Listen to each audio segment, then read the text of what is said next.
அமெரிக்காவோட அதிபரான Donald Trump அவர்கள் இன்னும் ஒரு 2 வாரத்துக்குள்ள அமைதி பத்தின விஷயங்கள் என்ன, பேச்சுவார்த்தையோட முடிவுகள் என்னன்னு மிக முக்கியமான விஷயங்கள்லாம் தெரிய வந்துடும் அப்படிங்கிறது போல அவரு தரப்புல இருந்து எதிர்பார்த்துட்டு இருக்கிறதா சொல்லப்பட்டுட்டு வருது. நான் அவர் ட்ரூத்ல போட்டாதான் நம்ம எக்ஸாக்டா தெரிஞ்சுக்கலாம். மேற்கு மீடியாக்கள் அமெரிக்காவோட டொனால்டு ட்ரம்ப் அவர்கள் இப்படி திங்க் பண்றாரு, அப்படி திங்க் பண்றாரு, அதை செய்யறாரு, இது செய்யறாருன்றாங்க. பட் ஆனா அவரை பொறுத்த வரைக்கும் அமைதி வந்துடும், 2 வாரத்துக்குள்ள வந்துடும் அப்படிங்கிறது போல அவர் தரப்பு வந்து நம்புறாரு.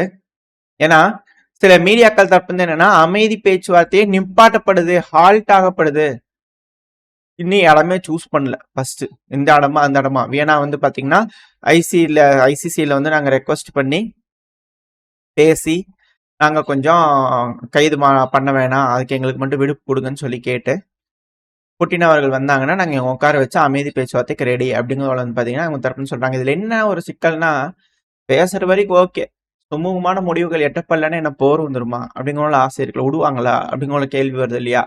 ஸோ பார்க்கணும், வெயிட் பண்ணி தான் பார்க்கணும். சுற்றி இருக்கிற நாடெல்லாம் நாங்கள் விடமாட்டோம் அப்படின்ட்டாங்கன்னா வியனாக்கு வந்ததுக்கப்புறம் எங்கேருந்து தப்பிச்சு போகிறது? ஆஸ்திரியா வந்ததுக்கப்புறம் எங்கே போகிறது அப்படிங்கிற கேள்வியில் வந்து அடுத்த செர்பியா இப்படி தானே வரும் அப்படிங்கிற கேள்வி இருக்கு. சரி, வெயிட் பண்ணி பார்ப்போம் என்ன மாதிரியான லொக்கேஷன் சூஸ் பண்ணாங்க. என்னென்ன ஏகப்பட்ட பேச்சுக்கள் போயிட்டு இருக்கு, பல நாடுகளும் ஹோஸ்ட் பண்ணுறதுக்கு ரெடி ஆகிட்டு இருக்கிறாங்க. அட் சேம் டைம் நம்ம மேல மிரட்டல்கள் வந்துகிட்டு இருக்கு. சீக்கிரமா வந்து ஆயில் வாங்குறத ஸ்டாப் பண்றதுக்கான முடிவுகள் எட்டப்படலை அப்படின்னா இன்னுமே சாங்ஷன் இன்க்ரீஸ் பண்ணப்படும் அப்படிங்கிற சொல்லிக்கிறாங்க. சீனாக்கு எப்படி மிரட்டல அதே போலதான் நம்மளுக்கும். நம்ம கொஞ்சம் கூட அலற மாதிரி தெரியல, அதை அலட்டிக்கவே இல்லை, முதல்ல அது ஒரு விஷயமாவே பொருட்டாவே இல்லை. தயவு செஞ்சு க்ளோஸ் பண்ணிருங்கப்பா, வரவு செலவே வேண்டாம் உங்களுக்கு எங்களுக்கு அப்படிங்கிற முடிவெடுத்தாலும் ஆச்சரியப்படுதுக்கல. அதனால பெரும் இழப்புகள் இருக்கத்தான் செய்யும். ஆனா இப்போதைக்கு பேர் இழப்புகள் அப்படிங்கிறது அமெரிக்காவுக்கு தான். நம்மளுக்கு அங்க இருக்கக்கூடிய குடிமக்களுக்கு தான் இங்க இருக்கக்கூடிய பிரச்சனையை தவிர மற்றபடி நம்மளுக்கு இல்லை. ஸோ வெயிட் பண்ணி பார்ப்போம் என்ன மாதிரியான முடிவுகள் அமெரிக்கா எடுக்க போறாங்கன்னு சொல்லிட்டு. இது கூடவே நான் முக்கியமான விஷயம் என்னன்னா, இந்த பிரச்சனையை வந்து பார்த்தீங்கன்னா ஹால்ட் ஆயிடுச்சு, இதுக்கப்புறம் பேச்சுவார்த்தை நடக்காது, புட்டின் அவரை தப்பா ஜட்ஜ் பண்ணிட்டாரு ட்ரம்ப் அவர்கள் அப்படின்னு ஏகப்பட்ட விஷயங்கள் நம்ம பார்க்க முடியுது. இந்த வால் ஸ்ட்ரீட் இதுல எல்லாம் வந்து பாத்தீங்கன்னா நியூஸ் பேப்பர்ஸ்ல வந்து பார்த்தா பல கருத்துக்கள் வந்துகிட்டு இருக்கு. ஸோ பார்ப்போம் இன்னும் கொஞ்சம் அப்படியே போகுது, என்ன மாதிரியான நாடகங்கள் இதுக்கப்புறம் மெருகூற்றப்படுது அப்படிங்கிறது பார்த்தலாம். ஆனா டொனால்டு ட்ரம்ப் அவர்கள் ஜோ பைடன் அவர்கள் குற்றச்சாட்டு வச்சிருக்கிறாரு. அவர் பயங்கரமா மிரட்டிக்கிறார். ஆமா, நீங்க ஆட்சி ஆண்டுட்டு இருந்தீங்கல்ல, இப்ப நான் ஏதோ அமைதி பேச்சுவார்த்தைக்கு போறதுனால இப்படி அப்படி அது இதுன்னு பேசிட்டு இருக்கிறீங்கல்ல, நீங்க இருந்தீங்கல்ல ஆட்சியில, அப்ப ஏன் உக்ரைனை ரஷ்யாவை எதிர்த்து அடிக்கிறதுக்கு நீங்க விடவே இல்லை, அலோவ் பண்ணவே இல்லை? உக்ரைனுக்கு ஜெயிக்கிறதுக்கு வாய்ப்பு இருந்தது, ஏன் அலோவ் பண்ணல? அதுக்கு சொல் முதல்ல பதில அப்படிங்கிற வந்து பாத்தீங்கன்னா பயங்கரமான கேள்விகள் ட்ரம்ப் அவர்கள் வந்து பண்ணா பைடன் அவர்களை பார்த்து கேட்டுக்கிறாரு. ரஷ்யா அடிக்கிறதுக்கு வாய்ப்பு இருக்கு, உக்ரைன் ஜெயிக்கிறதுக்கு வாய்ப்பு இருந்தது, ஏன் ஃபுல் பர்மிஷன் ஃபுல் வெப்பனை கொடுத்து அடிக்கிறதுக்கு அலோவ் பண்ணல சொல்லுங்க அப்படிங்கிற பண்ண கேட்டுக்கிறாரு. ஏன்னா உலகப்போர் வந்துடும், அணு ஆயுதங்கள் பரிமாறப்படும். ஸோ இது போல விஷயங்கள் நடக்கிறதுனால பிரச்சனையாகும்னு சொல்லிட்டு கணிச்சிட்டு முடிஞ்ச வரைக்கும் செஞ்சு பார்த்துட்டு அதுக்கப்புறம் விட்டாங்க. ஏன்னா நோண்டியெல்லாம் பார்த்தாங்களா, கர்ஸ்குள்ள போய் அப்படியே குறிச்செல்லாம் பார்த்தாங்க, வேலையாகல. ஸோ இதுக்கு மேல போச்சுன்னா அணு ஆயுத போர் தான் அப்படிங்கிறதுனால அமைதியாங்க இப்ப பேச்சுவார்த்தைக்கு வராங்க. ஸோ இது போல விஷயங்கள் நடக்கிறதுக்கு ட்ரம்ப் அவர்கள் மூலியமா நடக்கணும் அப்படிங்கிறது போல நீங்க என்ன அட்டெம்ப்ட் பண்றீங்களா அப்படிங்கிற ஒரு கேள்வியா கூட இதை நம்ம வச்சுக்கலாம். ஆனா இது போல பேச்சுவார்த்தைகள் சுமூகமா நடக்குதோ நடக்கலையோ எது எப்படியோ, ரஷ்யா தொடர்ந்து உக்ரைனுக்குள்ள பல பகுதிகள் தாக்குதல் பண்றாங்க. அதே போல உக்ரைனும் ரஷ்யாவுக்குள்ள தாக்குதல் பண்றாங்க. இந்த போரை நிறுத்துறதுக்கான எண்ணம் இரு நாடுகளுக்கும் இல்லை அப்படிங்கறது இந்த தாக்குதல் மூலியமா தெரிய வருது. பேச்சுவார்த்தைன்னு ஒரு சைடு போகுது, சுமூகமா முடிஞ்சிச்சுன்னா பார்ப்போம், இல்ல திரும்பி ஏமாத்துறதுக்கு தான் அப்படின்னா தொடர்ந்து நடந்துட்டு தான் இருக்கணும். ஸோ அந்த ஒரு காலத்துல தொடர்ந்து தாக்குது. ஸோ திரும்பவும் உக்ரைனோட வட இலக்கு பகுதிகளில் வந்து பண்ணா அதிகமான தாக்குதல்கள், கர்கிவ் செர்னிஹிவ் பகுதியெல்லாம் வந்து பண்ணா பயங்கரமான தாக்குதல்கள் ரஷ்யா உக்ரைன் மேல பண்ணிட்டு இருக்கிறாங்க. இப்போ லேட்டஸ்டா இந்த பதிவு ரெக்கார்ட் பண்ணிட்டு இருக்கும்போது வரக்கூடிய அலர்ட்ஸ் வேவ் பை வேவா வரும். ஸோ இப்போ கரண்டா வரக்கூடிய வேவ்ல வந்து பாத்தீங்கன்னா மத்தியானத்துக்கு மேல நினைக்கிறேன் உக்ரைனோட நேரப்படி. ஸோ வட கிழக்கு பகுதியில் அட்டாக்ஸ் நடந்துகிட்டு இருக்கு. அது கூடவே நேத்திக்கு வந்து பாத்தீங்கன்னா ஜாப்ரோசியா பகுதியில ஜர்கார்பேட்டியா பகுதி, இந்த ஜர்கார்பேட்டியாவை பத்தி புட்டின் அவர்கள் ஒரு விஷயம் சொல்லியிருந்தார். அது நான் வந்து முன்னாடி இருக்கும்போது வேலை செஞ்சுட்டு இருப்பார் இல்லையா, ஸோ அந்த டைம்ல ஒர்க் பண்ணிட்டு இருக்கும்போது எஃப்எஸ்பி அப்படின்னு வச்சுங்களேன், உளவாளியா இருந்தார் இல்லையா. ஸோ அந்த டைம்ல ஜர்கார்பேட்டியாக்கு நான் போயிருந்தேன். அங்க போகும்போது இது என்ன உக்ரைனா, நம்ம ஊரா, என்ன இப்படி இருக்குது அப்படிங்கிற நானே பார்த்து ஆச்சரியப்பட்டேன். ஏன்னா அங்க இருக்கிறவங்களும் அப்படியே அவங்களோட உடை நடை உடை பாவனையெல்லாம் வந்து பார்த்தா அப்படியே ஹங்கேரி மாதிரியே இருப்பாங்க, ஹங்கேரியன் சாட்டியே இருப்பாங்க. எனக்கே ஒரு ஆச்சரியம் தான். ஏதோ புதுசா வேற ஏதோ ஒரு ஊருக்கு போயிட்டோம் போல இருக்கு. தெரியாம நாடு மாறி போயிட்டோம் போல இருக்குது அப்படிங்கிறது போல அவர் தரப்புல இருந்து நான் சின்ன பிட்டு போட்டிருக்கேன். பட் ஆனா அவர் அந்த மாதிரி சொல்லுவார். தொப்பியெல்லாம் வச்சுட்டு டிஃப்ரெண்டான ஆளுங்களா இருந்தாங்களேப்பா. இப்படி ஒரு ஊரா நம்ம நாட்டுல அப்படிங்கிறத ஆச்சரியமா பார்த்தா சொல்லியிருப்பாரு.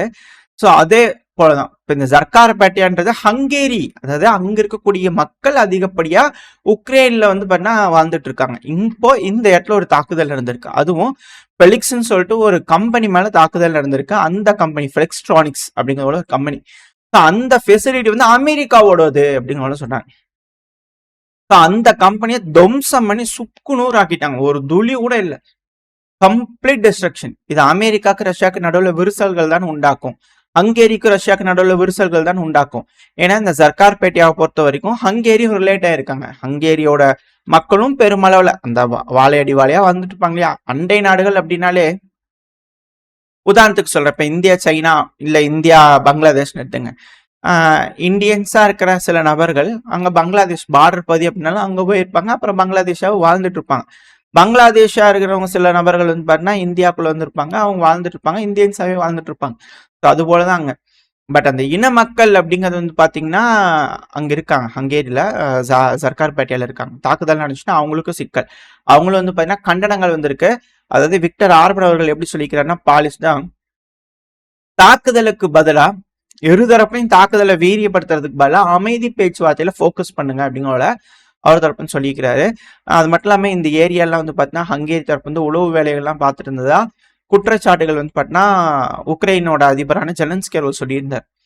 ஸோ ஏகப்பட்ட விஷயங்கள் இதுக்கு பின்னாடி இருக்கு. மேபி உளவு தகவல்கள் ஹங்கேரி மூலியமா எடுக்கப்பட்டு ரஷ்யாவுக்கு பகிரப்பட்டு இப்போ துவம்சம் பண்ணிட்டாங்களா அப்படிங்கிற கேள்விகளும் சில அனலிஸ்ட் தரப்பு வந்துகிட்டு இருக்கு. ஏன்னா ஆல்ரெடி எரிஞ்சிட்டு இருக்கும். ஹங்கேரியில் இருக்கிற மக்களுக்குலாம் கோபங்கள் இருக்கும். இதுல ஃபியூயல் ஊத்துற மாதிரி மேற்கு மீடியாக்கள், அதுவும் குறிப்பா உக்ரைனோட மீடியாக்கள் ஹங்கேரியோட கவர்னர் ஜர்கார்பேட்டையால தாக்குதல் பண்ணதுக்கு ரஷ்யாவை கண்டம் பண்ணாமல ஜர்கார்பேட்டையில தாக்குதல் நடந்ததுக்கு வருந்திக்கிறோம் அப்படிங்கிற சொல்றாங்க. அப்படிங்கிற எரிய நெருப்புல எண்ணெய் ஊத்திட்டு இருக்கிறாங்க. ஸோ வெயிட் பண்ணி பார்ப்போம். ஏன்னா போர் தீவிரம் அடையுது அப்படின்னா கட்சிகள் மாறுறதுக்கு அதிகப்படியான வாய்ப்புகள் இருக்கு. அதுக்கான சூழலும் உருவாயிட்டு இருக்கு. இதை அடுத்தடுத்து பார்க்க ஆரம்பிக்கலாம். பட் ஆனால் அந்த பிளான்ட்ல அடிச்சதுனால 23 நபர்கள் கிட்ட காயமடைஞ்சிருக்கான் அப்படிங்கிற செய்திகள் வருது. At the same time Google மேப்லாம் வந்து பாத்தீங்கன்னா மிசைல்னால க்ளோஸ் பண்ணப்பட்டிருக்கு அப்படிங்கிறது போல comedy. Maybe Kalibr cruise missiles வந்து பாத்தீங்கன்னா அட்டாக் பண்ணி முடிச்சு வச்சிருச்சு அப்படிங்கிற கூகுள் மேப்பே வந்து பண்ண காமெடி பண்ணியிருக்கா என்ன எதுங்கிறது தெரியல. பட் ஆனால் இது போல விஷயங்கள் பயிரப்பட்டு வருது.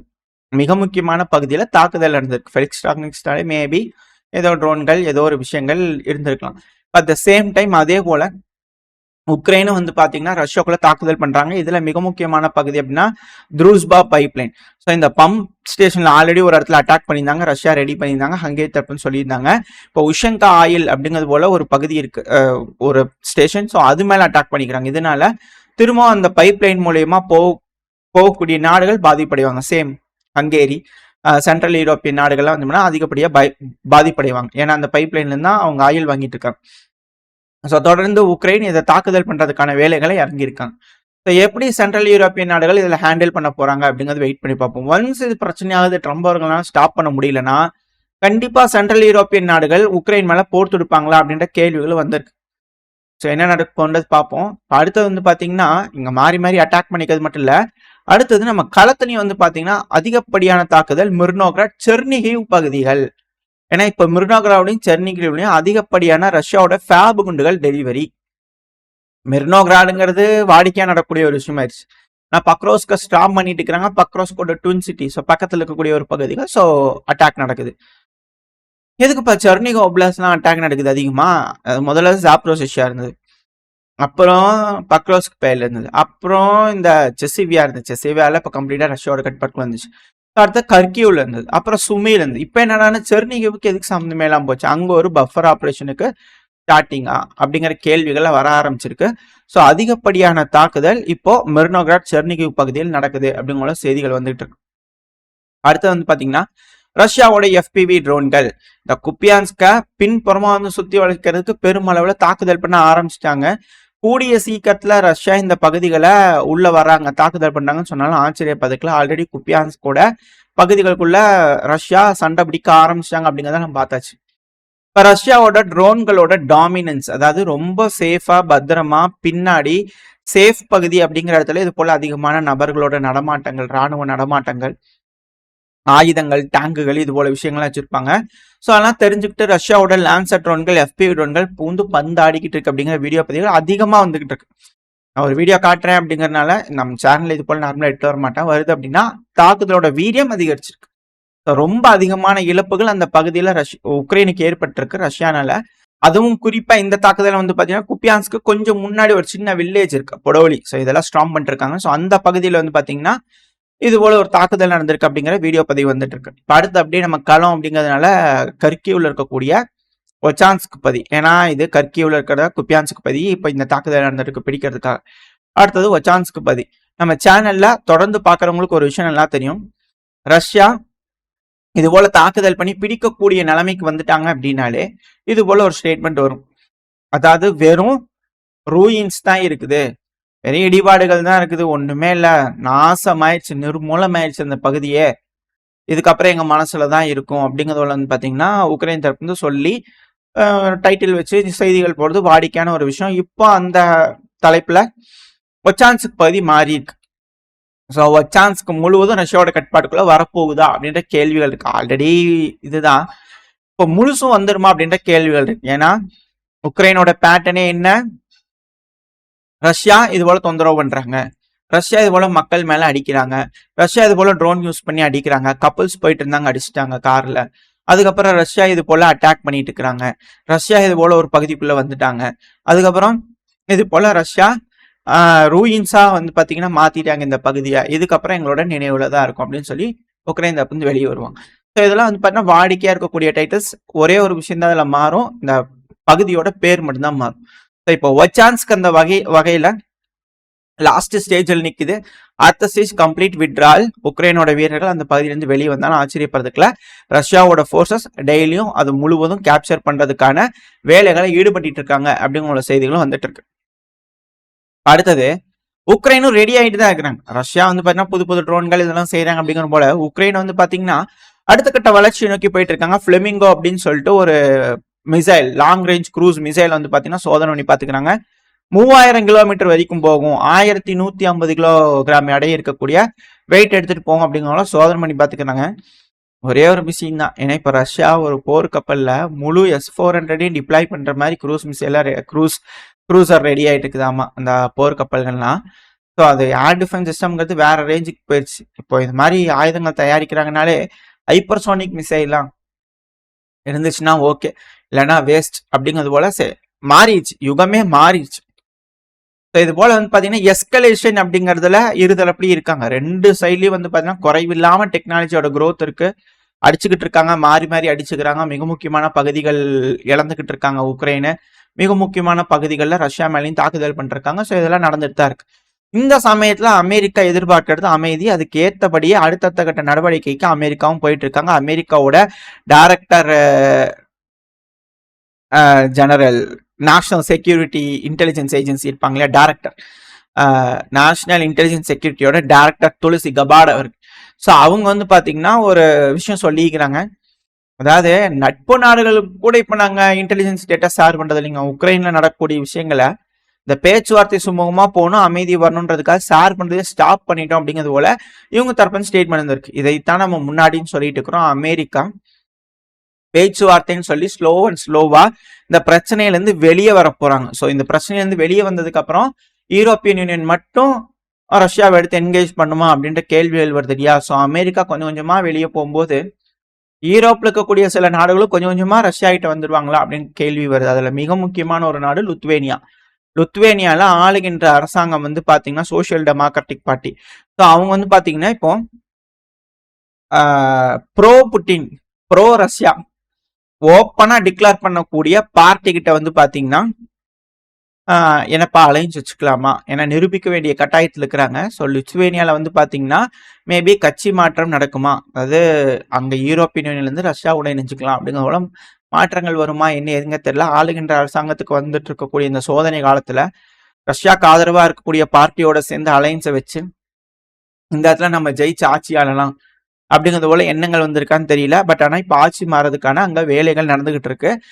ஆட்சி மாற்றம் இல்லை, பட் அவர் வந்து பார்த்தீங்கன்னா அப்படியே ரஷ்யாவுக்கு ஆதரவா போயிருவாங்களா அப்படின்ற கேள்விகள் இருக்கு. ஸோ இது போல பல விஷயங்கள் இந்த ரஷ்யா உக்ரைன் பிரச்சனை சார்பா வந்து பண்ண நடந்துட்டு இருக்கு. என்ன நடக்க போகுது, இதனால என்ன விளைவுகள் வரப்போகுது அப்படிங்கறத வெயிட் பண்ணி பார்த்தலாம். ஓரளவுக்கான தகவல்கள் இந்த பதிவுல பார்த்துருப்போம்னு நினைக்கிறேன். இதோட இந்த பதிவு நான் முடிச்சுக்கலாம்.